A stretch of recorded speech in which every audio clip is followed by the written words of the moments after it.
amin'izao fotoan'izao ndray zany sika rehetra izay manaraka an'izao fitoam-pivavahana amin'ny alalan'ny Facebook izao dia anokana fotoana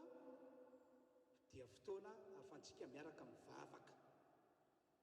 Dia azonao tanterana ilay vavaka na eo-pipetrana ihany ianao na eo-pitsanganana na andohalika mihitsy fa hivavaka tsika.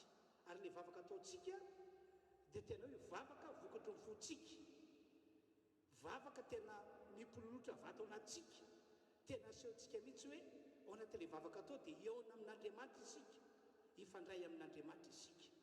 Ka zao zany ny zavatra anitanako anareo raha hivavaka tsika.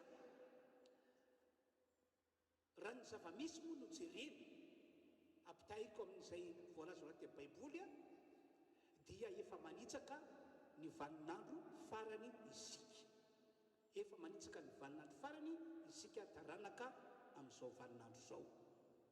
Zany hoe tsy hoe nitsony zany dia ho avy Jesosy, tsy hoe nitsony dia ho tonga ny fataperany zao tontolo zao ity. Dia zao vavaka ataontsika izao zany dia ho fanomanantsika ny tenatsika hiatrika ny fotoan-dehibe io dia ny fihavian'i Jesosy na ny fataperany zao tontolo zao ity.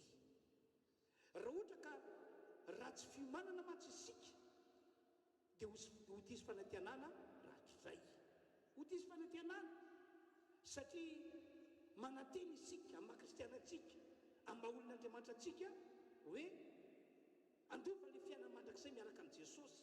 Kanjo tsy zany akory no hita fa sanatria ve ka ny fahaverezana mandrakizay lay toerana misy ny fanaratsy, misy ny mpaminany sandoka, misy antikristy ve no andefasin'Andriamanitra atsika. Ka mila miomantsika, mila miomana.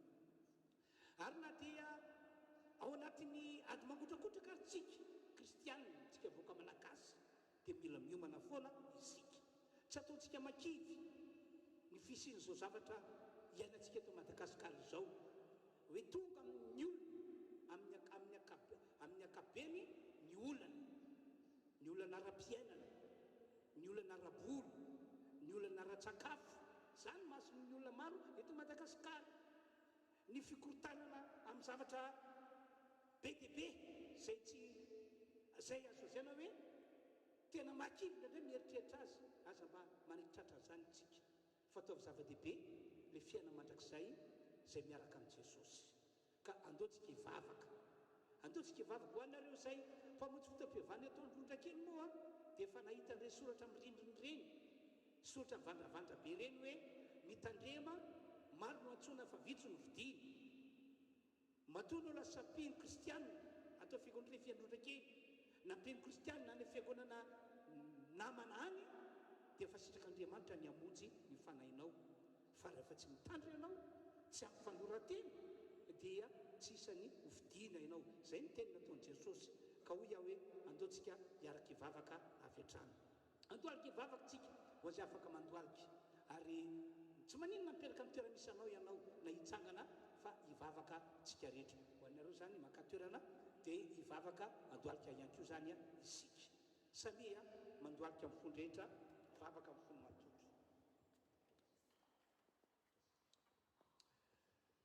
Ry Andriamanitro, ianao no lay izy hatrizay ka ho mandrakizay. Misaotra anao Andriamanitro fa no fahasoavanao lehibe dia nomenao tompon'andro velomana takizao zahay, ary mbola nataonao nanaraka an'izao fandarana en direct amin'ny alalana Facebook izao.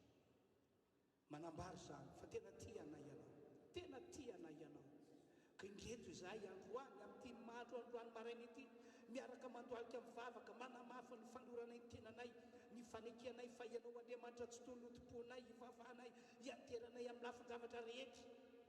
Ry Andriamanitra io mifonona aminao zahay, ho antsika rehetra ny tokantrano any dia samy mivavaka mifono manontolo. Ary raha nisy fahotana teo aminao, misy zavatra ratsy tsy araka sitrapon'Andriamanitra nataonao, zany mantsy mety hanakana anao tsy ho any amin'ilay fiainana mandrakizay, dia mifona, mibebany. Aoka tapa-kevitra hiala amin'izany ianao, mba ahafan'Andriamanitra mamela heloka, ahafan'Andriamanitra mamela fahatsonao, satria efa nalatsaka andriamanitra ny rano jesosy entina mamela heloko entina mamela fahatsontsika zanak'olombelona ka raha miaika anao dia ho ataon'andriamanitra izany fa raha manamarintena anao dia ho tavela ianao samy mivavaka tompoko samy mivavaka amin'ny fony rehetra samy mivavaka amin'ny fony manontolo atao zava-dehibe ho antsika ty fotoana androany ity halleloia halleloia halleloia halleloia halleloia ry laiza atrozay koa mandrakizay lehibe ny fahasoavanao lehibe ny fandraponao ankehitrín'andriamanitra dia manompanao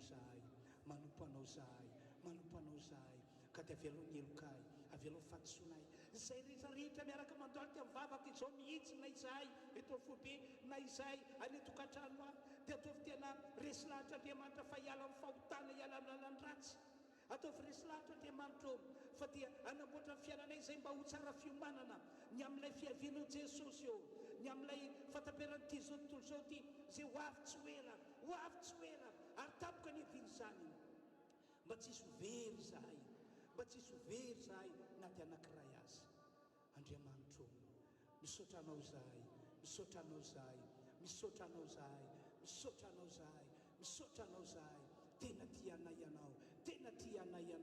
tena tianay ianao ary fitiavana lehibe ny efa nitiavanao anay ary andriamanitra halleloia halleloia halleloia halleloia halleloia halleloia tena tianay ianao ampitafio fotsy madio isan'andro ray andriamanitra amin'ny alalany rano jesosy lay lalatsaka teo ambony azy fijaliana fitafiana fotsy madio isan'andro zay terizy ho tsy manatsina mampondro anatreanao zahay terizy ho lehilahy ho vehivavy araka ny fonao isan'andro zay mandra-piaviny jesosy eny amin'ny raoninanitra mandra-patoka ny fataperan'ity zao tontolo zao ty ry andriamanitra eo misaotra mio zahay fa sitraka ny amonjy amin'ny fananay sitraka ny anomianay ny fiainana mandrakizay zany no namonjenao ny fananay natokanay isan'ny olona manana jesosy manompa ny jesosy alleloia alleloia lehibe ianao andriamanitra lehibe ianao ary mahagaga lehibe ianao ary mahagaga lehibe ianao ary tsy takatra saina ny fiasanao ka dia misaotra toeriny devoly zay nakafana ianao toeriny devoly zay nampanotanao roay amin'ny anaran'i jesosy izy hiala aminao ary lazao fa tsy ho resy nitsony anao tsy ho vony ntsony anao tsy ho lavo ntsony anao fa tena hoe hitoetra ho matahotra an'andriamanitra hitoetra ho masina fitondratena hitoetra ho masina fiainana toeriny devoly toery faresitsika io misaotra andriamanitra andriamanitro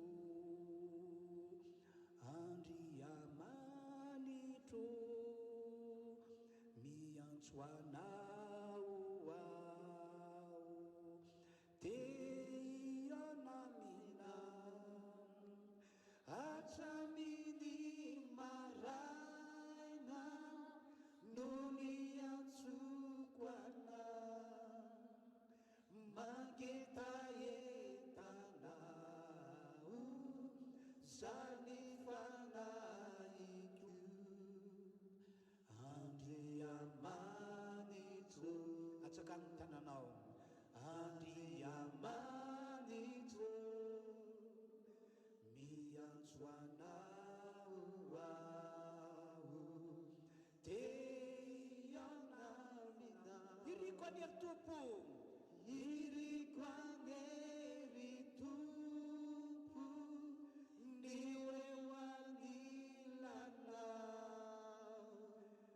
ibanjiny sanandro ny voninahitra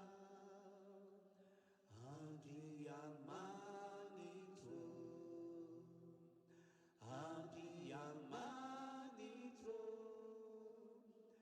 miantso anao ao te ianamina misaotra anao andriamanitra misaotra ny amin'ny fotoana foy na faneniaraka ny vavaka fanehoanay fa mangetaentanao zahay tianana an'ilay fiainana mandrakizay miaraka aminao jesosy izahay misaotra ny amin'ny famindrapolo lehibe na rana famelan-keloka ka dia nosasanao tamin'ny rano jesosy izahay na dia nisa ro falavony ho andreo namanay dia mino Andriamanitra fa nanarina azy anao androany nareninao izy ka dia naveranao eloko ary nomenao toky izy fa tia azy ianao tena tia azy ianao.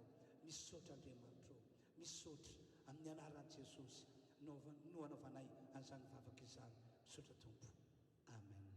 Samy maka toerany isika rehetra ny tokantranona tompoko. Dia ny anetanako antsika hatrany hatrany foy ny fotoanantsika moa androany na fa antsika hoe niaraka ny vavaka fa dia mampahiranareo aho ataovy zava-dehibe ny vavaka. Mbola anatin'ny confinement moa zany isika amin'izao fotoana izao dia hoy aho hoe raha ohatra ka tsy miasa any ianao, tsy mivoaka ny trano hitady vola dia araroty manaova vavaka ianao ao an-trano ao.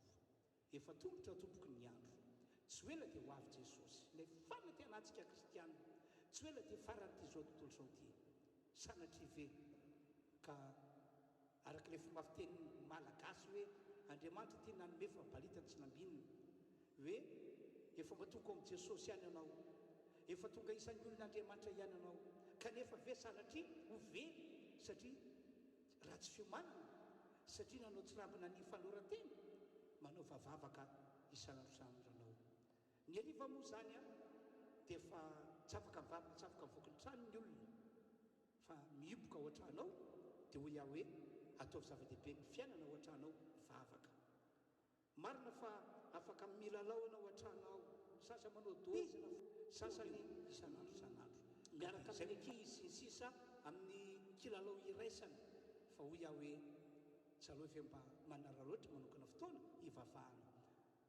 Zany kilalao zany na zany zavatra atao zany ke mbola atsika atao ihany fa ny vavaka dia mila tohizana foana io isan'andro ka dia izay moa fampahirizana foy mba tiako zaraina ho anareo any atokantrano any amin'ity androany ity.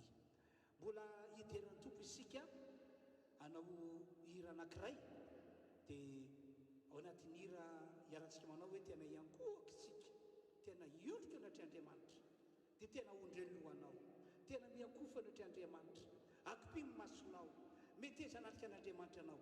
Dia aorina an'izay dia anambara ny tenin'Andriamanitra aminareo ao ka dia maretatra ny farany manaraka izao fotoam-pivavahana izao. Aorina toroteny moa, aorina fampianarana dia mbola isy vavaka manokana, vavaka ho ataontsika ho an'ny fiangonana kristianina rehetra, mba tsy hisy osokosona amin'ny ara-panahy fa tena hiorina sy joro tsara ho an'i Jesosy hatramin'ny farany. Dia izy ihany koa fotoana anaovantsika vavaka ho an'ny firenena malagasy, ho an'izao Madagasikara misy antsika izao, mba mindra fo Andriamanitra ka raha samy firenena misy eto ambony tany any dia mba hitotona eto Madagasikara ny famindrampon'Andriamanitra ary andray amin'ny Madagasikara ho azany ny tompo Andriamanitra ka ho avahana amin'ny firenena rehetra izy. Ka dia maretatra amin'ny farany hoy aho manaraka n'izao fotoam-pivavahana izao. Iterany tompo isika amin'ny alan'ny fiankofana eo anatrany tompo.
fotoana izay izarako ny tenyandriamanitra moa zany ny tenako amin'izao fotoana izao noho zany dia manasa antsika rehetra mba handray baiboly dia arao tsara ny tenyny soratra masina izay vakiko dia mamaky tsara tso zany ianao a fa inoko fa Andriamanitra hitay antsika rehetra dia omeko toerana zany reto namana mpiara-miasa reto.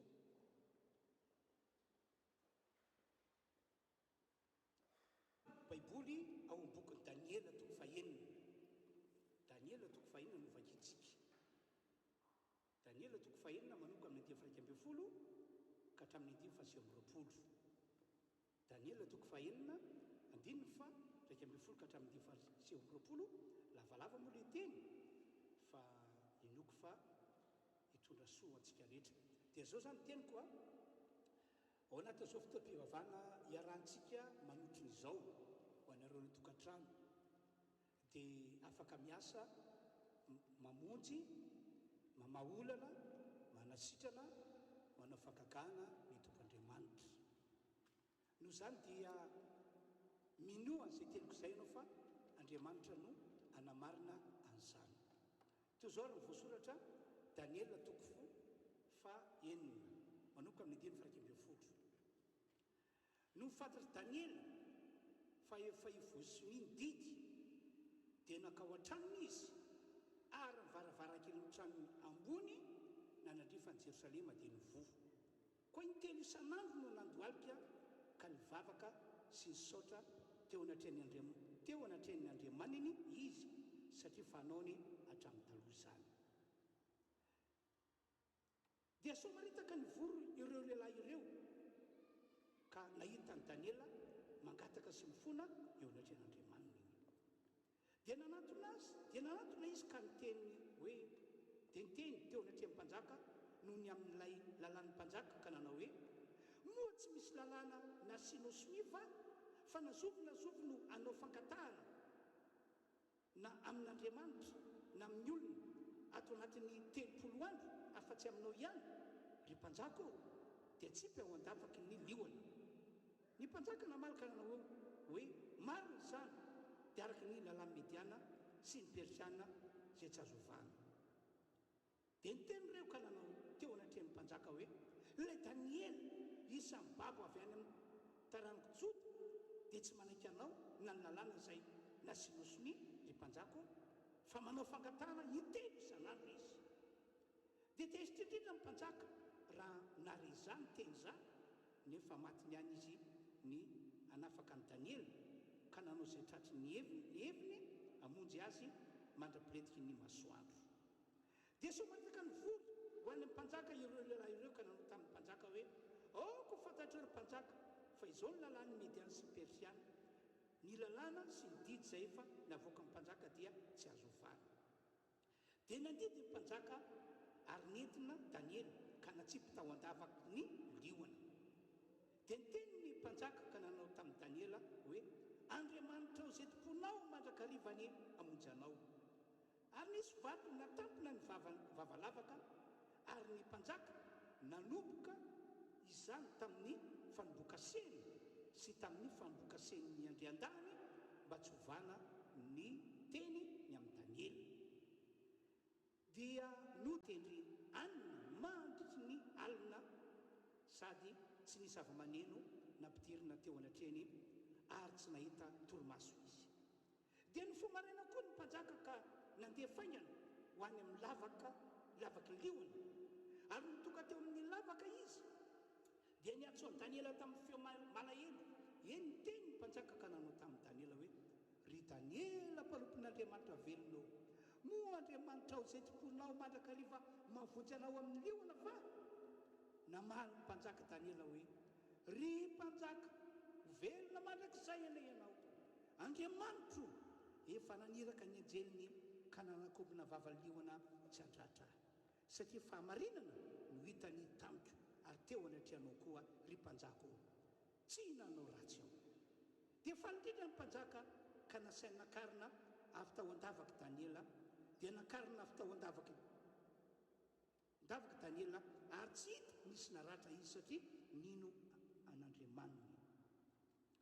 ary ny mpanjaka nadidika nentina ireo lehilahy ny ampanga Daniela ireo dia natsipy tao andavaka liona izy mba nivady aman-janana ary liona nanakery taminy ka nanapatapaka ny taolana raha tsy mbola nipaka tamin'ny vody lavaka akory aza izy.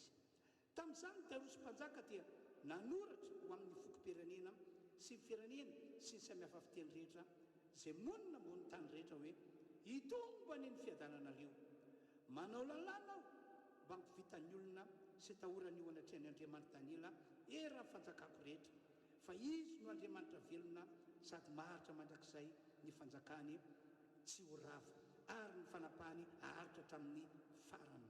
Izy no mamonjy sy manafaka ary manao famantara sy fakakana any an-danitra sy ety an-tany ary izy no namonjy any Daniela ho afaka tamin'ny heriny liona. Ary zany Daniela zany dia nambinina tamin'ny nanjakany Dariosy sy tamin'ny nanjakany Kirosy Persiana. Mbola maki tenin'Andriamanitra ihany koa sika fa ato amin'ny liko andre toko 8 toy izao voasoratra manoko amin'ny diny voalohany. Ary Jesosy nilaza fanoharana taminy fa tsy mety raha tsy mivavaka mandrakariva izy ka tsy reraka. Dia nanao hoe nisy mpitsara tao an-tanàna anankiray izay tsy natahotra an'Andriamanitra namena masolony ary nisy mpitondra-tena tao amin'izany tanàna zany izay nakao amin'ny matetika ka nanao hoe omerariny aho amin'ilay manana ady amiko. Ary tsy nanaiky izy aloha fa rehefa afaka izany dia nanao anakapoa izy. Na dia tsy matahotra an'Andriamanitra aza aho sady tsy mena masolony mba omeko rariny ihany io mpitondra-tena io fa manahirana izy fa ndray ho avy mandrakariva izy ka pasotra. Ary hoy ny tompo eno zay lay mpitsara tsy marina fa Andriamanitra tsy hanome rariny olom-boafidiny va izay mitaraina amin'ny andro aman'alina ary mo hita rehetritra fa izy. Lazaiko aminareo fa omeny rariny faingana masina no vakina izay zany alala zay akatsika fampianarana tenin'Andriamanitra teny sotra masina no vakina izay zany no akatsika fampianarana amin'ity andro androany ity. Mino aho ary matoky aho fa iatefo any amintsika tsiraray avy isam-batan'olona any ny herin'izao tenin'Andriamanitra ambarako izao ka anova ny tantaram-piainanao ratsy ho lasa tantaram-piainana tsara tokoa ary anafaka anao izay mitanotrika mba hitraka sy ho feny fanantenana manoloana izao zava-misy eto amin'izao firenena malagasy misy antsika izao. Ny fampianarana entiko ho anareo androany moa dia fampianarana manambara fa miasa manao fagagana amin'ny olona zay manao ny vavaka ho zava-dehibe sy ho fiainana ny tompo-Andriamanitra totoa. Ka ny tiako ambara zany amintsika rehetrarehetra zay manaraka izao fandarana amin'ny alala Facebook zao dia izao: mila manao vavaka isika, mila manao vavaka isanandro mihitsy isika ahafan'Andriamanitra mitondra antsika ho amin'ny asa lehibe sy asa magaga mandritra fahavelomantsika eto ambony ty tany ity. Ampahafantariko anareo ary anetanako anareo mihitsy ity raha lay Andriamanitra zay namonjy sy nanao fagagana teo amin'ny Daniela, raha lay Andriamanitra antsoina hoe Rain'i Jesosy Kristy ray voalaza fa mpamerarina ny olona zay ny olom-boafidiny, raha izy no eketsika ho Andriamanitra topoy, ho Andriamanitra ivavahana, raha izy no eketsika fa tena hivavaka aminy isika, hitondra ny etaentintsika aminy isika, dia azo antoka ry havana malala fa aman'ny olana misy eo amin'ny fiainantsika io Andriamanitra io, anasitrana ny arentsika ihany koa io Andriamanitra io, anao fagagana eo amintsika ihany koa io Andriamanitra io. Ary ny impossible maha olombelona ny olombelona dia tiako aminazy aminareo fa afaka ny impossible ihany koa ary raha tsara ny tantarany Daniela mba akatsika leso ho antsika vahoaka an'Andriamanitra amin'izao taonjato faraka amby 20 taona arivo fahatelo izao. Ho an'ny Daniela tena resy lahatra izy tena babo ny fony fa io Andriamanitra zay notompony sy nivavahana io ilay Andriamanitra tompony zao rehetra zao. Tena resy lahatra izy tena babo ny fony fa io Andriamanitra notompony sy nivavahana io ilay Andriamanitra manam-pahefana amin'ny zavatra rehetra. Ka raha miasa io Andriamanitra io dia tsapany hoe tsy misy matohatra. Raha miesika io Andriamanitra io tena ninono hoe tsy misy mahasakana. Ary zany no antony natonga ny Daniela navita nanao vavaka isan'andro tamin'io Andriamanitra io. Tsy hoe olona tsy manan-katao akory izy fa tena manan-katao. Nanandraikitra lehibe mihitsy izy teo amin'ny fitondram-panjakana zay nanendry azy amin'izany andraikitra zany. Fa izao nataony zava-dehibe ny vavaka, nataony fiainana ny vavaka. Dia tateoriana tsy napoziny tojolana tapoka izy. Ao anaty fonoteny kely raha mbola velona eto ambony tany ety isika dia azadiny fa misy fotoana tsy apozinao mitapo amin'ny olana ianao, mifanoja amin'ny olana ianao. Ary zay indrindra mahatonga antsika dieny zao dia mila manao mivavaka ho zava-dehibe, mila manao mivavaka ho fiainana. Dia tojolana tapoka ary Daniely. Fa izao zavatra nitranga, tsy niova mihitsy Daniely, tsy niova tamin'ny fanaony izy, tsy niova ny finoany sy ny fatokiny an'Andriamanitra zay notompony. Anika tsy niova ihany koa izy nanao le vavaka isan'andro. Ary tsy vitany hoe nanao le vavaka isan'andro fotsiny Daniela, fa nanao an'le vavaka intelo isan'andro, maray, ny atoandro, ny arivo. Dia natokany Daniela nanaovana vavaka foana. Ry mpiaino malalo, ry fiangonana kristianina, maniry aho amampanompon'Andriamanitra, maniry aho mba ho tonga tahaka ny Daniela isika amin'izao vaninandro misy antsika izao.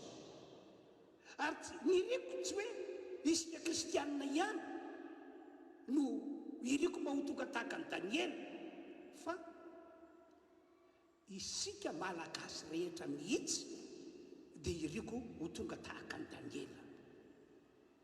Ny olona tahaka ny Daniela ihany mantsy no azo antoka. Ny olona manana fiainana tahaka fiainan'ny Daniela ihany mantsy no azo antoka fa ofitsen'Andriamanitra izy raha ohatra ka tojolana tapoka. Ovan'Andriamanitra zavatra manahirana azy raha sendran'izany izy. Ny olona tonga tahaka ny Daniela ihany mantsy no azo antoka fa azo fanasitranana raha ohatra ka marary tsy sitra fanafody izy. Ny olona tahaka ny Daniela ihany mantsy ny olona azon'Andriamanitra anaovana fahagagana, azon'Andriamanitra anatanterana ty fomba fiteloko anankiray ty hoe ny impossible dia azon'Andriamanitra atao possible.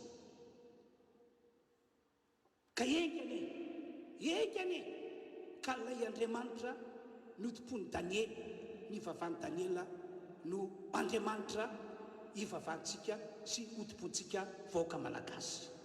Engany ka lay Andriamanitra zay antsoiny Baiboly hoe Rain'i Jesosy Kristy, lay mpalome rariny, ny olombofidiny. Engany ka izany koa no Andriamanitra tompontsika sy vavantsika vahoaka malagasy. Fa veriko indray le tempotery aloha hoe azo antoka fa zay nataon'Andriamanitra tamin'ny Daniela dia ho ataon'Andriamanitra amintsika raha toka zany tokoa no Andriamanitra tompontsika sy vavantsika. Zava-misy anefa dia ity zavatra efa hitako le izy ary akeko fa ataonao marina. Maro amin'ny kristianina, maro amin'ny olon'Andriamanitra amin'izao vaninandro misy antsika izao no manompo an'Andriamanitra anjambany fotsiny ihany.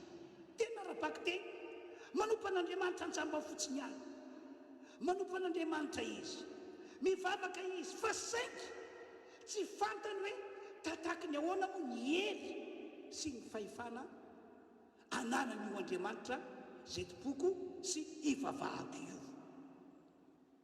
Anka manompo an'Andriamanitra le kristianina, le olon'Andriamanitra, fa saingy izy manompo an'Andriamanitra, mivavaka amin'Andriamanitra izy fa tsy manantena valina. Ny sasany ray azy amin'ireo kristianina na amin'ireo olon'Andriamanitra dia tena mampalahelo, tena mampalahelo ny fiampiainana, ny tantaram-piainana, satria kristianina izy, olon'Andriamanitra izy, diakona izy, lo olona izy, manandraikitra ao anatin'ny fiangonana izy, fa saingy rehefa tojonana dia tsy ilay Andriamanitra tompony na ilay Andriamanitra ivavahany no hitantarana an'ilay olana, hitondrany an'ilay olana, hitantarany zatra manahirana azy na ilazany zatra manahirana azy, fa lasa izy miafina manao izay tsy hitany olona, manatona mpanandro, manatona mpiskidy, manatona mpanaody, manatona mpijery-karatra. Ny ao an-tsainy dia hoe azo antoka kokoa ny any raha oharina amin'ilay Andriamanitra tompoko sy ilay Andriamanitra ivavahako. Miafina izy manao izany a, tena miafina. Ka na dia miafina ary a, dia misy pahita foana, misy pahita foana. Ankoatran'Andriamanitra avy any an-danitra dia mahita ny hatsempirim-piainantsika olombelona velona eto ambony tany ity. Mampalahelo ange ny fiainana tahaka izany, ny tena mampalahelo. Mibebay ianao raha ohatra ka anisan'ny olona tahaka izany, miondry ao natry Andriamanitra manao fafofonana raha anisan'ny olona tahaka izany. Dia iverentsika indray a ny tantarany Daniela teo. Araka voalazan'ny Baiboly a, dia tsy mahamela ny olona mino sy matoky azy io Andriamanitra tsy to ilay tompony Daniela sy ny vavany Daniela io. Tsy mamela ny olona mino azy sy matoky azy hoe amela azy horery manoloana ny ady atrehana io Andriamanitra zay tompony Daniela sy ny vavany Daniela io. Ary tena toetra n'Andriamanitra mihitsy ty tantarako aminareo ity a, amin'ny fotoana zay andalovan'ny olona zay tena manompo an'io Andriamanitra tompony Daniela io, amin'ny fotoana zay andalovan'ny olona zay mivavaka amin'io Andriamanitra ny vavany Daniela io, hoe amin'ny fotoana andalovan'ny ady, andalovan'ny olana, dia tsy mijery maso fotsiny Andriamanitra na hoe mitaza-potsiny io Andriamanitra io, fa eo indrindra no aneho Andriamanitra ny heriny hoe izy dia mpamonjy, izy dia mpanafaka, izy dia mpanao fakakana. Ahoana ny voalazany Salamo fahaenina amby fapolo, ataoka vakitsika andininy voalohany sy andininy faharoa. Andriamanitra no aro sy hery ho antsika, mpamonjy morazo indrindra amin'ny fahoriana izy. Koa izany no tsy atahorantsika na dia ho levona aza ny tany na mifindra ho ao anatin'ny ranomasina aza ny tendrombohitra, na andiny fahatelo, na mirondrona sy misamboravara aza ny onjany ka miororo ny tendrombohitra no ny fisafoakany. Ty mpanao salama ity ihany koa dia tena resy lahatra, tena papo ny fony, fa ilay Andriamanitra ny tompony Daniela, ilay Andriamanitra ny vavany Daniela no niekeny ho Andriamanitra. Ary zany natonga azy navita ny teny, navita ny joro vavolombelona hoe inona moa zany ny natahorako, inona moa zany nampitepitepy ahy, inona moa zany nampanahy, fa ny Andriamanitra zay tompoko, ny Andriamanitra ivavahako zay natanoko antsika rehetra hoy izy dia mpamonjy morazo indrindra amin'ny fahoriana. Tena mpamonjy morazo indrindra amin'ny fahoriana, tena hoe akaiky, tena akaiky izy mitondra famonjena, mitondra vahaolana, mitondra fanafahana, raha ohatra ka tojo fahoriana ny olon'Andriamanitra, raha tojo fahoriana ny vahoakan'Andriamanitra. Zany zavatra niainan'ny Daniela, ka androany amin'ny anaran'i Jesosy amonjy atsika tahaka ny namonjen'Andriamanitra ny Daniela ny io Andriamanitra zay tompontsika sy ivavahantsika io. Dia toy izao zany fandeha ny tantara kasika ny amin'ny Daniela. Tamin'ny fotoan'andro dia namoaka didy, namoaka lalàna ny mpanjaka, fa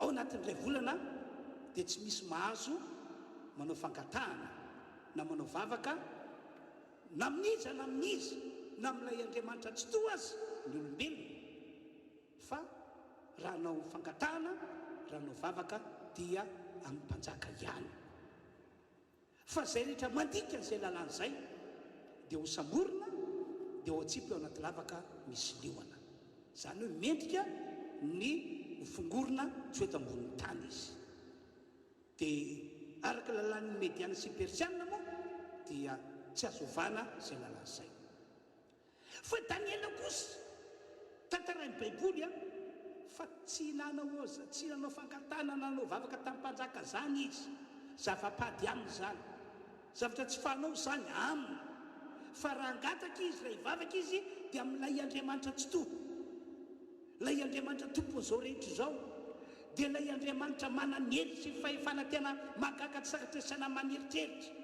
any izy no natao anao fangatahana sy anao vavaka dia nisy natsikaritra zay dia nambarany tamin'ny mpanjaka dia tsy maintsy nanapa-kevitra ny mpanjaka fa ho samborina izy dia tsy po anaty lavaka misy lioana fa izao Daniela teo anatrehan'izany dia tsy niova mihitsy ny finao sy mifampiny an'andriamanitra tena fatany lalina tao anatiny ny heritry ny fahefany io andriamanitra io tena fatany lalina tao anatiny ny heritry ny fahefany n'io andriamanitra zay nivavahany io dia zay natonga azy na dia efa vohosiny ary mididy dia tsy miova izy fa mbola mivavaka intelo isan'andro foana satria zay ny fanaony hatramin'izay antoka efa kitika voasoratra Daniela toko fahenina andiny fa 20 noho ny fatiny Daniela fa efa vohosiny mididy dia nakao an-tranony izy ary nivaravaraka ny trany ambony nanandrefany Jerosalema dia nivoa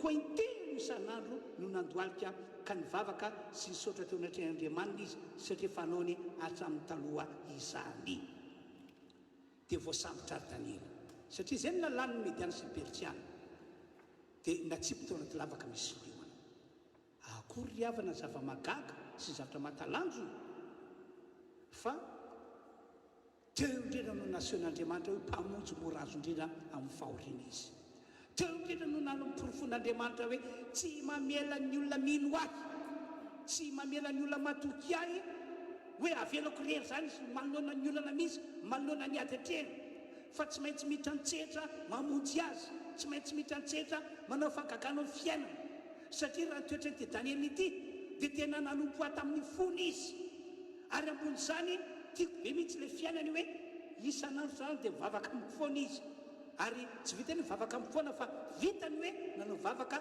maraina atoandro arivo dia entaniko tokoa ianareo entaniko tokoa isika kristiana rehetra mba hana fiaina tahaka izany dia nitrantsehatra ary Andriamanitra mba hanao fangagana nomporofon'Andriamanitra azy fa mpamonjy morazo indrindra amin'ny fahoriana izy dina ho ianao no nataon'Andriamanitra na aniraka anjelin'Andriamanitra mbola tsy tonga atao amin'ny lavaka misy liona akory Daniela dia fa tonga ataon'ny anjely nanakomona vavany liona mba tonga ny vavany liona tsy hetsika andratra ny Daniela na hoe inana ny Daniela zany nge raha resaka hoe amin'ny maha-olombelona na impossible zany fa rehefa Andriamanitra no mitrantsehitra rehefa Andriamanitra no miasa dia zava-magaga tsy sakatra saina tahaka izany no mitanga maniraka anjely Andriamanitra nanakombona vavany liona mba tsy inana ny Daniela mba tsy amono afaty amin'ny Daniela dia aveo moa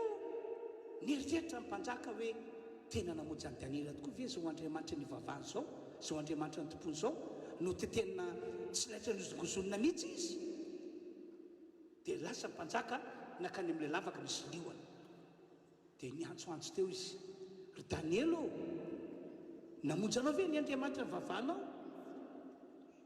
ry Daniela mbola velona ihany ve anao dia namaly Daniela ery tompoko ery mpanjaka namonjy ihany ny Andriamanitra zay nivavahako tena namonjy ahy izy satria fatany aho fatany ny fifandraisako aminy dia namonjy ahy izy zao ianina zao ny feoko taitra ny mpanjaka gaga ny mpanjaka dia nampiantsona ny olona esorona ty lavaka misy lionao Daniela dia niesorona tao Daniela dia aveo indray rehefa niala tao Daniela dia jerena tsisy naratra ny tenany tsisy dina rambotra tsy dinakaitra ary nanekatra tena kodiny ary tsisy vovotra resinahatra ny mpanjaka lay Andriamanitra ny vavany Daniela no tena Andriamanitra fa impossible ho mpanjaka hoe olona olombelona olona mananaina atsipa anaty lavaka misy liona ka hoe tsy andratra azy ny liona impossible zany fa matonitra any zany zavatra zany olona mpanjaka dia satria tena nitrantrehitra tokoa ny Andriamanitra ity lehilahy ity namonjy nanao fagagana teo amin'ny fiainana avy ohatra teo reo olona nympanga Daniely reo aloha reo no atsipitsika anaty lavaka misy liona ahitantsika zay tena fandehana dia samorony reo lehilahy nympanga Daniely miaraka vady aman-janany dia natsipy teo anaty lavaka misy liona mbola tsy nitotona tamin'ny tany akory hoy ny baiboly mitombotra izy ireo dia avy hatrany dia nitsamboatra ny liona rehetra nandrapaka ny reolondreo ary dia maty ny reolondreo ary tsy ho maty fotsiny fa laniny tanteraka tapatapaka hatramin'ny taolany hoy ny baiboly teo zany mpanjaka vao tena niaiky samy olombelona ihany ranga na i Daniela na retoloreto fa nanino ny Daniela no tsy nanina mihitsy tao anaty lavaka misy liona fa nanino retoloreto no avy hatrany dia nohan'ny liona dia averiko indray moa le tempo teo hoe teo ny mpanjaka no tena niaiky hoe ny Andriamanitra zay notompony Daniely sy ny vavany Daniela dia Andriamanitra tena izy tena Andriamanitra azafady tompoko azafady ho antsika rehetra ny tokantrano a sy narankely aloha misaotra tompoko misaotra dia tena niaiky ny mpanjaka tamin'izany fotoana izany ary tsy vitany niaiky izy fa nanao lalàna mihitsy ny mpanjaka nanao lalàna ino tsara keny voasoratra atao amin'ny bokyny Daniela toko fa enina andininy fa 7 manao lalàna aho mba hampivitan'ny olona sy atahorany eo anatrehan'ny Andriamanitra Daniela era fanjakako rehetra fa izy no Andriamanitra velona sady maharitra mandrakizay ny fanjakany tsy ho rava ary ny fanapahany haritra hatramin'ny farany izy no nanafaka mantarana sy fakakana any an-danitra sy ety an-tany ary izy no namonjy any Daniela ho afaka tamin'ny heriny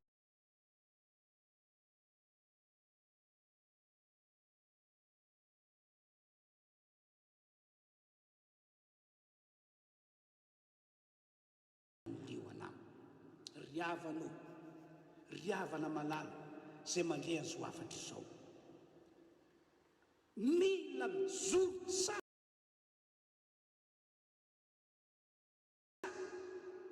ho an'Andriamanitra isika kristianina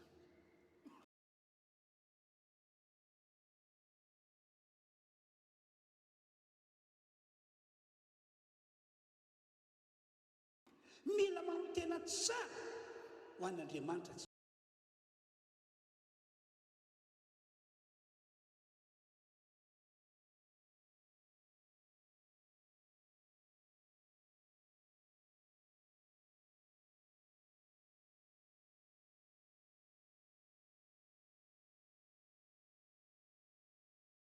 andro amanalina raha ohatra ka nanapa-kevitra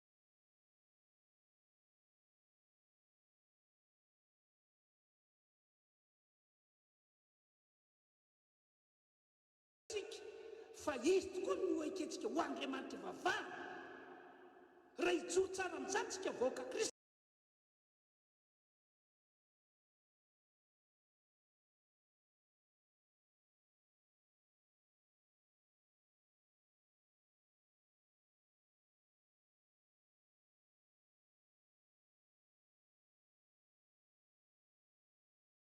mba hivavaka amin'Andriamanitra sy hanopan'Andriamanitra zay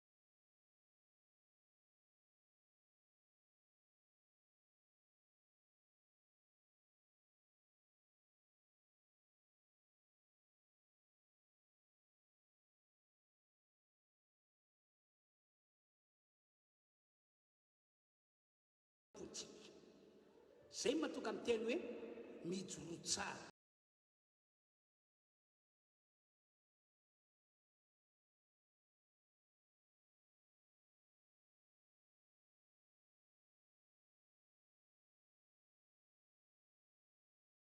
tenanao sy vavanao ianao aroka iandrandra zavatra lehibe sy magaga avy amin'Andriamanitra tokoa. Fa rehefa miseho ny zavatra lehibe sy magaga dia ho babo mora foana ny olona. Rehefa tsy babonao tamin'ny alalany toroteny, tamin'ny alalany fijerony vavolombelona izy, dia ho babonao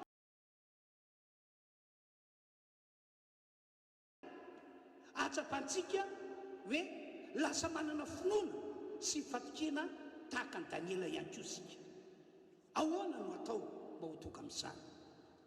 Io nge tsy Daniela ihany no nana izay finoana sy fatokena an'Andriamanitra izay notompony sy ny vavahany izay fa olona marobe.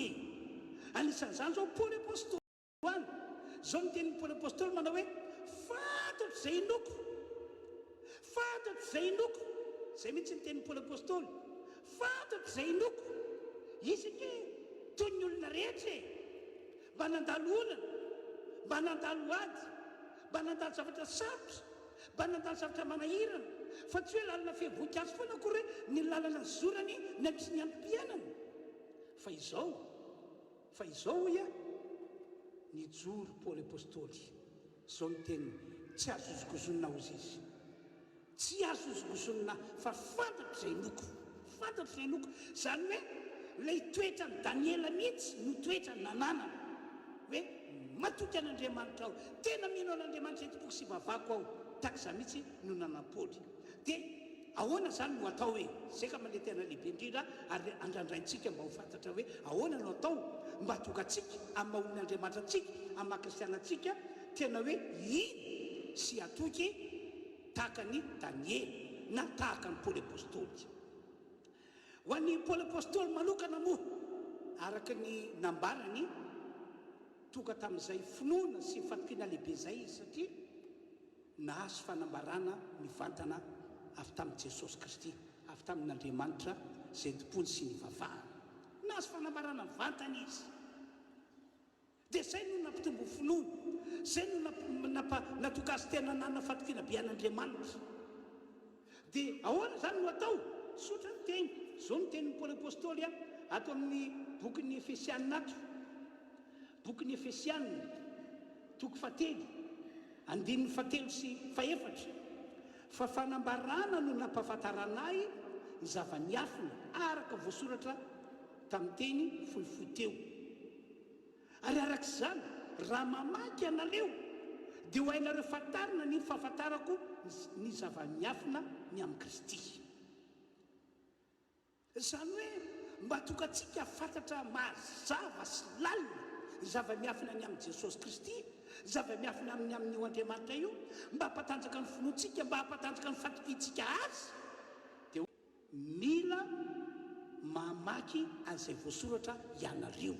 Averiko fakina ilay teny, ho ahy manokana Paoly dia fanambarana no nahafantarako ny zava-miafina araka ilay tantarako taminareo amin'ny epistily ity. Fa raha mamaky ianareo Paoly apôstôly, raha mandinika epistily ity ianareo, dia ho hainareo fantarina ihany koa ny fahafantarako ny zava-miafina ny amin'ny Kristy Jesosy, zava-miafina ny amin'io Andriamanitra izay tompontsika sy vavantsika io. No zany dia manentana antsika rehetra hoe tiavy ty baiboly ity, vakio ty baiboly ity, diny ty baiboly ity, fa ato Andriamanitra no miteny mikasika ny aminy, mikasika ny amin'ny Jesosy Kristy, mikasika ny amin'ny zavatra be dia be. Ato izy no miteny. Ary za androany dia manamafy aminareo fa tena miteny ato mihitsy Andriamanitra, ary zay lazainy dia marina sy tanteraka avokoa. Tsy hanao fampianarana lavabe mikasika ny amin'izany moa androany. Ka dia hoy aho hoe tiavy ny baiboly, vakio ny baiboly, dinio ny voasoratra, ary mino fa marina avokoa izay voalaza ato. Fa efa niteny Paoly apôstôly hoe raha mamaky anareo, raha mandika anareo, dia azonareo fantarina ihany koa izay zavatra nampahafantarin'Andriamanitra, ka ny fototra natonga ny finoko sy ny fatokiako tena natanjaka be mihitsy nandritra ny fahavelomako teto ambony tany. Zay zany torevitra omen'Andriamanitra antsika. Fa raha ohatra ka hiroso amin'izay tokoa tsika, dia ho hitanao fa tahaka tongan'Andriamanitra ny Daniela tamin'ny asa lehibe, tamin'ny fomba magaga, tahaka tongan'Andriamanitra ny Daniela ny afara tamin'ny fitahiana sy fanandratana lehibe, dia tahaka izany ho hitondran'Andriamanitra antsika vahoaka n'Andriamanitra rehetra eto Madagasikara. Ary raha hivavakantsika dia azo antoka fa iain'ny mivavaka ataontsika Andriamanitra, ary ny vavaka ataontsika mihitsy no tanterahana, ary tsy hoe le nangatantsika fotsiny no tanterahana fa ioatra lavitra no zay angatantsika no ho ataon'Andriamanitra eo amin'ny fiainantsika. Farany rehefa avy eo tsika dia anao pratika an'ilay teny nataon'i Jesosy atao amin'ny Luka 8:20. Anao pratika isika zao mantsy ny teny nataon'i Jesosy, nanao fanoharana izy hoe nisy mpitsara tao amin'ny tanàna anankiray, mpitsara tsy matahotra n'Andriamanitra, mpitsara tsy mena masolona. Dia tao amin'ny tanàna io nisy vehivavy malahelo, vehivavy tondratena, vehivavy tsisy valeur izy raha eo alohan'ny mpiaramonina. Nanana problema nefa ty vehivavy ity araka fanoharana ataon'i Jesosy. Dia fantany hoe tsy misy mahavoavan'ny olana mahazo azy io. Dia nataony lasa izy nanatona an'ilay mpitsara, izay voasoratra hoe mpitsara tsy marina, mpitsara tsy matahotra n'Andriamanitra, mpitsara tsy mena masolona. Zany hoe tamin'izany vaninandro zany dia efa nisy natao mpitsara tsy marina, mpitsara tsy matahotra n'Andriamanitra, mpitsara tsy mena masolona. Ka tsy tokony ho gafintsika no taranjona hoe misy an'izany eto Madagasikara, satria fahiny dia efa misy olona tahak'izany. Dia nanatona ny olona lehilahy mpitsara io ity vehivavy ity araka fanoharana ataon'i Jesosy. Dia hoe nandondona izy, dia nisokafana amin'ny varavarana, dia nampandroso le mpitsara, sady somary niavonavy nianjonanjona, fa iny natadiavinao, aninony ianao? Dia hoe Andriamatompo tsara miodrika eto anatrianao aho, miakoko eto anatrianao aho, maomery rariny aho amin'ilay manana ty amiko. Niavonavona le mpitsara tsy marina fotsiny izy. Ndao mivoaka, ndao mivoaka, omery rariny a tompoko, ndao mivoaka, ndao mivoaka, tsy mahita engasy, ndao mivoaka, ndao mivoaka. Dia lasa le vehivavy mivoaka. Nga izy nandeha lavitra akory araka fanoharana ataon'i Jesosy. Fa ina nataony nihodikotina kely teo amin'ny manodidididina teo izy, dia niverena indray le mpitsara tsy marina. Mbola iverenako mpitsara tsy marina io. Dia nandondona izy. Dia le mpitsara hoe, dia sokafana, mbola izy ihany, tesa le mpitsara, finta ataonao? Asafa tompoko, Andriamatompo tsara, omery rariny aho, omery rariny aho, omery rariny aho. Tsy efa nteny taminao dia iny mivoaka, gadraika eo anao ndana mivoaka. Dia nivoaka indray le vehivavy. Nga izy nandeha lavitra nodikodina tao ihany, zay le fanoharana ataon'i Jesosy. Dia niverina indray izy dia mbola nandondona hoe, dia sokafana, tezitra le mpitsara, ty vehivavy ty tena manadala loatra, manelingelina, masorena, zay mihitsy voasoratra ato. Dia zao ny fanapa-kevitra mpitsara, na dia mpitsara tsy matahotra n'Andriamanitra, tsy mena masolona zaho, omeko rariny ihany ty vehivavy ity. Fa raha ho avy mandrakariva eto anatrehako izy ka hampahasosotra. Dia ahoana Jesosy? 5:enina, aroto, eno zay lazan'ilay mpitsara tsy marina. Fa Andriamanitra tsy hanome rariny olom-boafidiny va, zay mitarena amin'ny andro aman'alina, ary moa hitarehetrrehetra fa izy. Lazaiko aminareo fa omeny rariny faingana izy. Io zany nanaovantsika pratika rehefa avy eo. Ny tia Jesosy ambara dia itsotra. Raha tena lay Andriamanitra ny vavany Daniely, notompony Daniely. Raha tena lay Andriamanitra ny vavany Paoly apôstôly, notompony Paoly apôstôly, natonga azy ny teny hoe fantatro izay noko. Raha izy no Andriamanitra, raha izy tokoa no ekentsika ho Andriamanitra ivavahana, ho Andriamanitra tompony amin'izao vaninandro zao. Raha izy no andrasantsika malagasy fanapa-kevitra hoe andao hitodika amin'io Andriamanitra tompony Daniela io Andriamanitra izay nivavahany Paoly apôstôly io. Raha ohatra ka napa-kevitra ho amin'izany isika, dia hoy aho hoe andao hiaraka ivavakantsika zao, andao hiaraka ivavakantsika zao. Inona ny olana misy ao fiainanao? Inona ny zavatra sarotra andalovanao? Inona ny zavatra tena manakorotana ny ati-donao amin'izao fotoana izao? Inona le izy? Andao hiaraka ivavaka isika. Fa zay no tiany Jesosy ambara hoe rehefa nivavaka anao teo aloha ka tsy mbola nazy valimbavaka mbola tohizo, raha nivavaka ihany tsy mbola nazy valimbavaka tohizo, fa Andriamanitra tsy hanome rariny olom-boafidy ny va izay mitaraina amin'ny andro aman'alina ary moa hita rehetrarehetra va izy lazaiko aminareo Jesosy fa omeny rariny faingana izy. Androany a hitsodrano anareo aho izay anao pratika an'io teny nataon'i Jesosy io hoe hitondra an'ilay olana, hitondra an'ilay manahirana, hitondra an'ilay zavatra sarotra, hitondra an'ilay ady eo andratry Andriamanitra.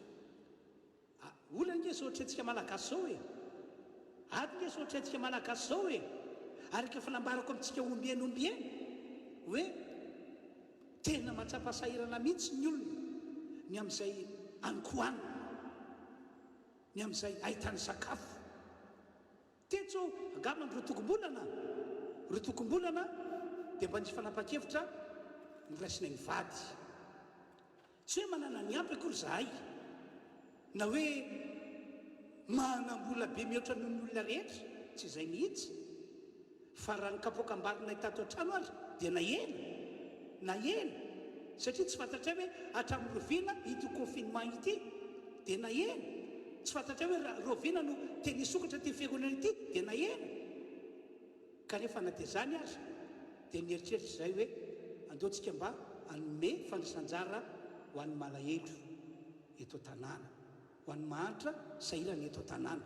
Rotoko mbola nilasa izay dia nanokana vary, savony, tsaramaso, sira, ireo sany natokako ho anjaran'ny olona tsiraray avy fianakaviana izay tonga.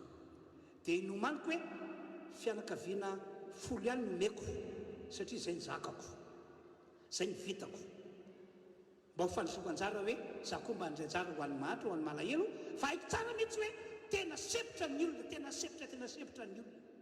Dia nanao izay teo mba vady ny trano fiangonana teo aho, dia vetivety teo ngary olona 10 izay nasaiko ihany tonga teo, fa ngamany 20 mahery ny fitambaran'ny olona tonga teo. Dia ataoko ahoana reto olona 20 reto hoe inona indray mbola omeko azy eo hoe voavoafetra hoe ry tany omeko.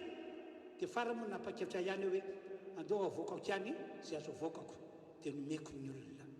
Dia niala tsiny tamin'ny izay tsy nahazo ankoatra ny 20 mahery izay tonga teo aho hoe hiala tsiny fa izay ny vitany ny vady, izay ny azony anatolotra ho anareo, fa tsy hoe manana ny ampy, manana be deaibe kory izay, fa fitiavana dia nanome anareo izahay. Dia izany nataonay teo mba ao anatin'ny olana ny maro amintsika amin'izao fotoana izao. Dia inona ny hevitra hoe raha hitady vahaolana ianao, inona ny azonao atao? Zay manitra ianao dia ilay Andriamanitra izay notompon'i Daniela sy ny vavan'i Daniela. Minoan'Andriamanitra ianao dia ilay Andriamanitra izay tompon'i Paoly izay ny vavan'i Paoly. Minoan'Andriamanitra ianao ary minoa Jesosy Kristy izany ianao, ary raisy Jesosy hitoetra ao anatinao, hiditra ao anatin'ny tokantranonao. Fa tiako milaza fa izay namonjy an'i Daniela, izay namonjy an'i Paoly no hamonjy antsika raha anao ty pratika. Ny tompony dia raina andokamany angatako reto mpitarika fiderany reto hanao hira anankiray aloha afatsika miomana, dia vitsy izay dia hiaraka hivavakatsika. Inona ny olana misy aminao? Inona ny zavatra manahirana anao? Inona ny zavatra mampitebiteby anao? Inona ny zavatra mampanahy anao? Matoky fa ilay Andriamanitra namonjy an'i Daniela no Andriamanitra hamonjy antsika androany. Matoky fa ilay Andriamanitra izay nolazain'i Jesosy hoe hanome rariny olom-boafidiny no Andriamanitra hamonjy antsika androany. Matoky, tena matoky ara-baky teny, fa izaho hivavaka hiaraka aminareo, izaho hivavaka hanampy anareo ihany koa mba tonga anareo ho tafavoaka amin'izao sarotra izao. Anao hira anankiray miaraka tsika, vita izay dia hiroso anentana anareo ho amin'izany ao. Mahery izy tompoko.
mitebiteby.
Ary mampanompon'Andriamanitra no anambarako ampasahiny amin'ny anaran'i Jesosy hovojenany isika voakan'Andriamanitra rehetra manoloana ny olana samy mipetraka. Dia amin'izao fotoana izao indray tsika dia hivavaka tsika ho an'ity Madagasikara firenentsika ity. Hivavaka tsika ho an'ny vahoaka malagasy rehetra.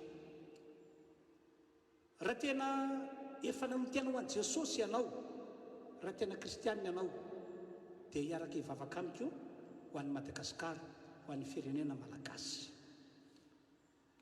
Anisan'ny firenena voakilasy ao anatin'ny olona firenena mahantra Madagasikara hatramin'izay ka hatramin'ny androany.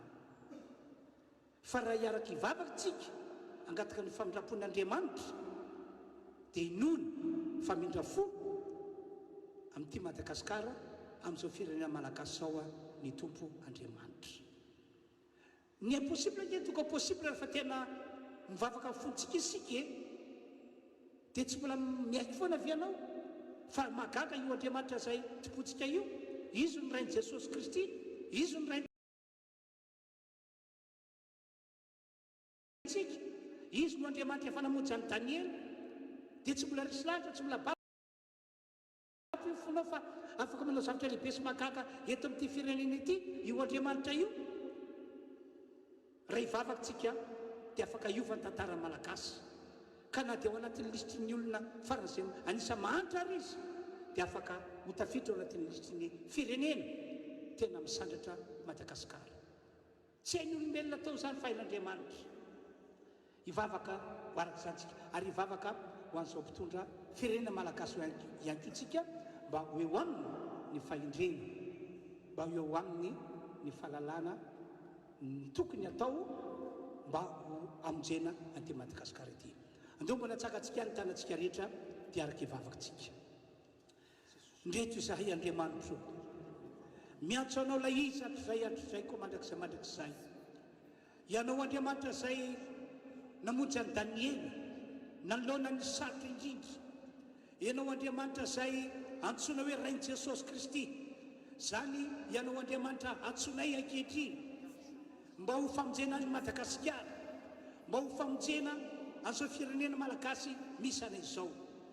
Tompandriamanitro, na inona zava-misy eto amin'ity firenena misy anay ity, na manao sy manahoana ny fiampianan'ny malagasy ankehitriny, ianao no antsoinay mba hamindra fo, mba miala heloka ka zao firenena izay anisan'ny firenena mahantra izao amin'ny anaran'i Jesosy angatanay aminao, mba ho avato eo ny tantara ka ho isa firenena mandroso, ho isa firenena matanjaka, ho isa firenena ho fantatra maneran'izao tontolo izao fa misy an'Andriamanitra miasa ity firenena malagasy misy anay ity. Ainao atao sy tanterahana zany ry Andriamanitra io, ainao atao sy tanterahana zany ry Andriamanitra io. Ry ilay izatra iadreko mandrakizay mihaino vavaka na ianao, ary androany miaraka vavaka izay mandidy amin'ireo falaratsy nanao ny atao teto Madagasikara ka nampietry ny Madagasikara, nampiletika ny fiainana malagasy, miala amin'ny anaran'i Jesosy, miala tamin'ity firenena ity izany, miala ny falaratsy, miala ny heriny maizina izay nitondra olana lehibe teto amin'ity firenena ity, miala amin'ny anaran'i Jesosy Kristy. Ary mivavaka aminao izay ho an'ny mpitondra fanjakana, ho andreo manam-pahefanisa sokajiny, mamindra-fo amin'izy ireo ianao. Aoka izy tahotra an'Andriamanitra ho amin'izy ireo, aoka izy tahotra an'Andriamanitra amin'izy ireo, aoka tahotra anao Andriamanitra ho ambony ao izy. Tianao ilay Andriamanitra ny tompony Daniely, ianao Andriamanitra ray Jesosy Kristy, aoka tahotra anao ny manam-pahefana rehetra. Angovotra eo anatrianao ka tsy sa hanao zavatra tsy izy, tsy sa hanao zavatra tsy tokony atao, fa mba anao zay tavita Madagasikara ho lasa lavitra.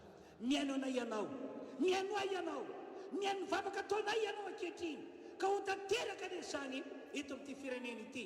Midevoly mpakafanahy, midevoly mpamily lalana ny mpitondra ho amintsizy, roanay amin'ny anaran'i Jesosy ka ho eo amin'ny mpitondra fanjakana malagasy ny fahendreny, ny fatahorana an'Andriamanitra, ho eo amin'ny mpitondra ny firenena malagasy ny tananao ry Andriamanitra io, ary dia atsiaranao Andriamanitra tsy to ao ambony ao foana izy ireo, atsiaranao foana izy ireo naiza misy azy.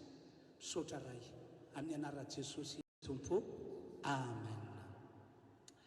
Dia farany a dia tarika hira anankiroa reto namandreto a, dia farantsika ny fotoana dia ity. Ho anareo a vahoaka kristianina rehetra, eny ho antsika malagasy ray matoldro, matokia anareo fa zao Madagasikara zao firenena malagasy zao a tsy voazao akory, tsy voazao amin'ny fotoana nisin'ny aretina coronavirus zao ihany akory, no efa nentina taonatry Andriamanitra Madagasikara, no efa nentina amam-bavaka taon'Andriamanitra ty firenena ity, fa efa ela, efa tiana ela. Ary ho anay manokana dia tsy manaiky resiny zavatra ratsy hita masonay izay, na resiny zavatra ratsy nitsofinay, na resiny zavatra ratsy efa miatra eto Madagasikara, fa ny finoanay dia hoe Madagasikara an Jesosy, ary Jesosy any Madagasikara. Ny finoanay dia Andriamanitra mindra fo amin'ireo amintsika vahoaka malagasy rehetra eto amin'ity firenena ity. Ary ankoatran'izany a dia tamin'ny fiandohan'ity taona ity, marobe ny mpanompon'ny Andriamanitra tahaka anay, no efa nitsodrano ny kristianina rehetra, nitsodrano any Madagasikara, nitsodrano ny vahoaka malagasy. Fa amin'ity taona ity dia isy zavatsoa, isy fahasoavana lehibe ho ataon'Andriamanitra tokoa. Kanefa moa zao iarahantsika mahita zao a zava-misy ohatrany hoe ny fanohitra tamin'izay tsodrano zay, ny fanohitra tamin'izay firariantsoa zay, ny fanohitra tamin'izay teny feno fahasoavana ny tonono mpanompon'Andriamanitra izay, dia ho iaho hoe tsy atao makivy ny fisehoan'izany, ny fisian'izany satria efa haiko loatra ny voalaza baiboly, fa mialohan'ny tena anehoan'Andriamanitra ny fahasoavana lehibe dia mitsapa toetra izy aloha, mizaha toetra izy aloha. Ohatrany hoe avelan'Andriamanitra anao ny ataony alohan'ny devoly, hitsapan'Andriamanitra ny olona hoe atraiza ny fiorenan'ny finoan'ny olona, atraiza ny fatokian'ny olona, ay sy nifatikeny olona andro teny sy ireo tsodrano natao mpanompon'Andriamanitra mpanompoko azy ireo tafiky andanotaona. Mino aho fa hifarana tsy ela zao ady atrehantsika izao ka dia isolo alefa soavana miraradraraka eto amin'ity firenena malagasy misy atsika ity. Mino aho fa tena izatra lehibe sy makaka hitranga eto firenena ka ho antsika vaoaka kristianina aza mirorosaina na kristiana atao amin'ny rifianareo na kristianina amin'ny fiangonana rahavavy any aza mirorosaina. Inona tsodrano efa natao mpanompon'Andriamanitra anareo, inona tsodrano efa nataon'ny pasteranareo anareo, inona ny tenina loka vavana. Mino azany matoky an'izany fa ny tompo amoaka atsika amin'ny sarotra indrindra ka hisandratra ity firenena malagasy ity. Zay ny teniko ka dia tompany atateraka izany eto amin'ity firenena misy atsika ity.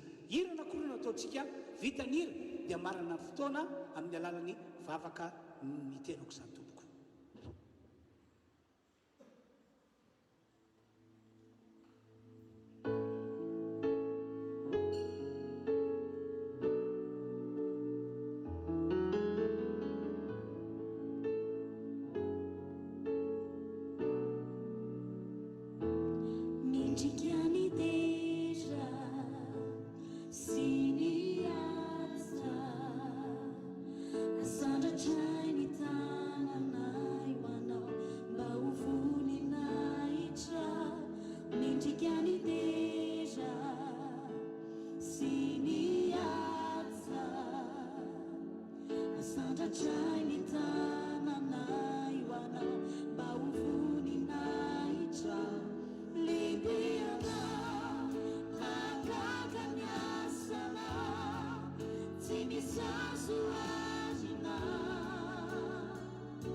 tuenao Jesosy io.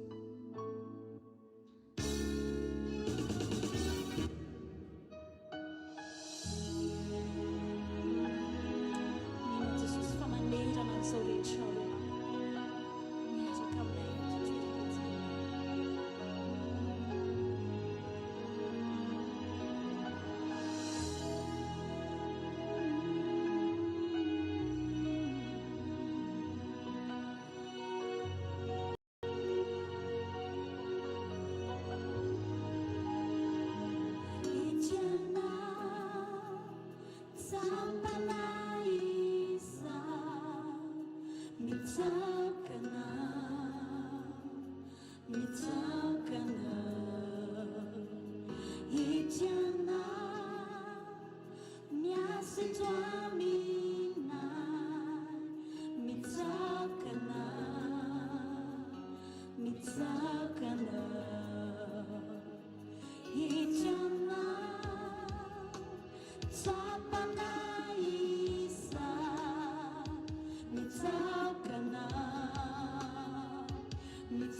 Panalalana, panaufagantanang tin, matsabang pusaka, tumpo, say maisyana.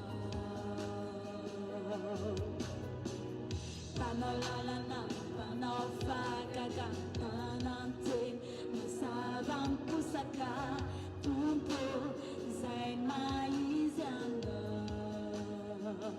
Ityana. Kasih lanifu, mitakana,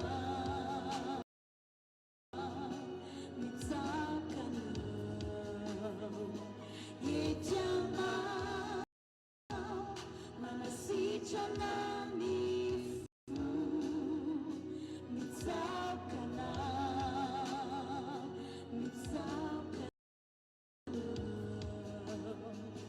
yejana.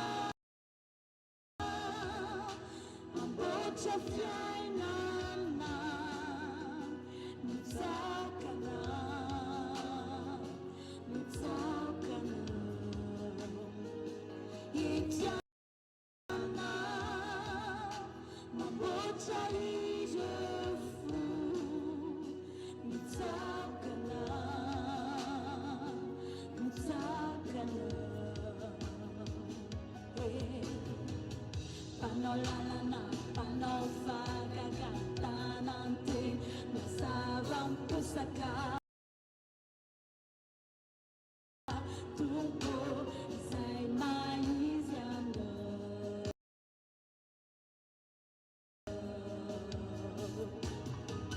Panolalana,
pusaka.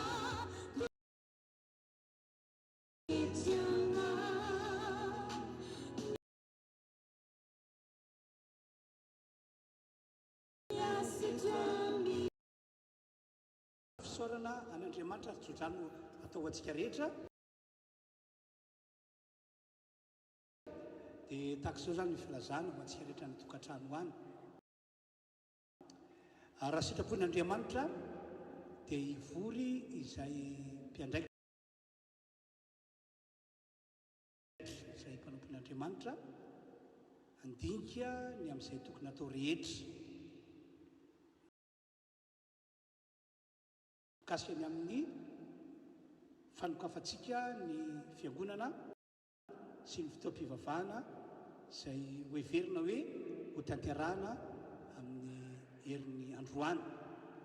Fa dia apetraka mpilatana tombo daholo moa zany rehetra indro zany fa izay ny faniriany tena, izay ny fikasan'ny tena. Fa ny antsika moa ny tena zava-dehibe dia hoe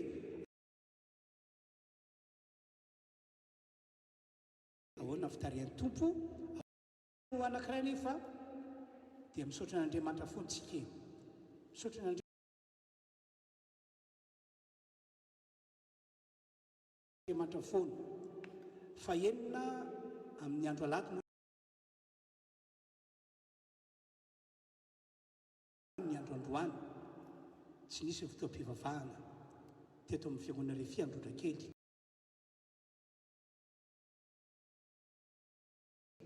na tamin'ny fiangonana Refy na Manjiky.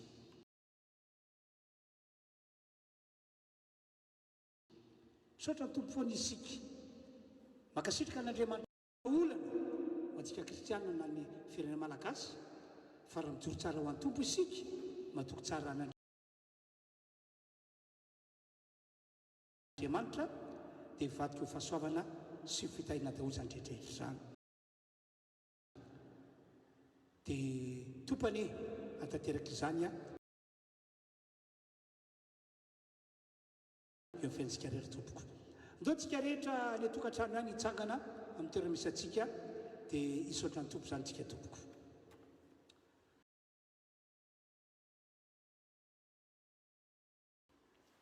Ry tompoandriamanitra eo vita soamantsara ny fotoam-pivavahana tamin'ity androandroany ity no tanterana tamin'ny alàna zao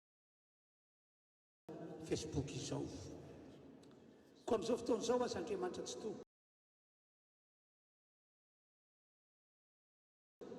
dia misaotra anao zahay indreny fa hitraka foana ahery foana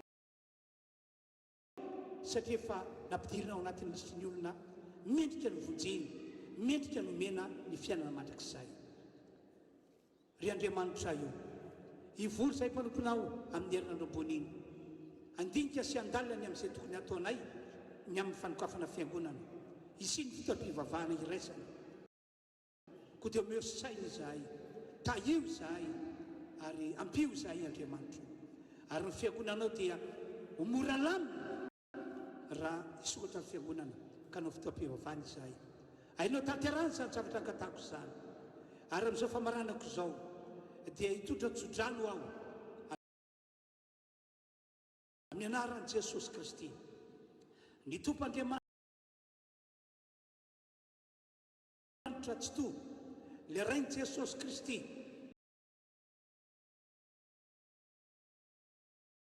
izany no atsotra amin'ny tanany dia ny tanany mahery amin'izao vahoaka n'Andriamanitra rehetra misy eto Madagasikara sy any ivelany Madagasikara. Dia farany angambany na dia misokatra ary ny fiangonantsika dia ho alefa Facebook en direct foana ny fotoam-pivavahana izay tanterantsika eto amin'ity fiangonana Refy Androdrakely ity satria tsapako hoe nilain'ny olona be dehibe le izy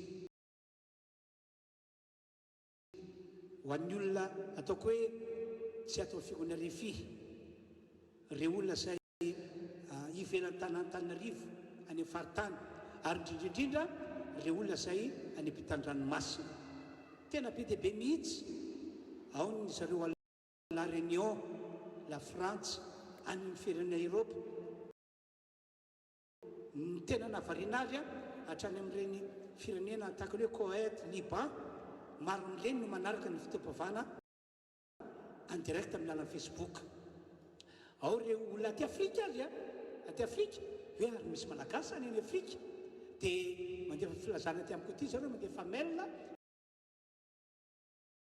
misaotra makasitraka ary mangataka hoe toy izy pasteur fa iza moa nampahiranay aty tany-lavitra aty mba tia andre feona malagasy zay mba tia hanaraka fitaom-pivavahana teny malagasy zahay dia hitako hoe misaotranao Andriamanitra fa nisy ny confinement fa raha tsisy any am-piangonana ary fantatra foana hitako faliana dia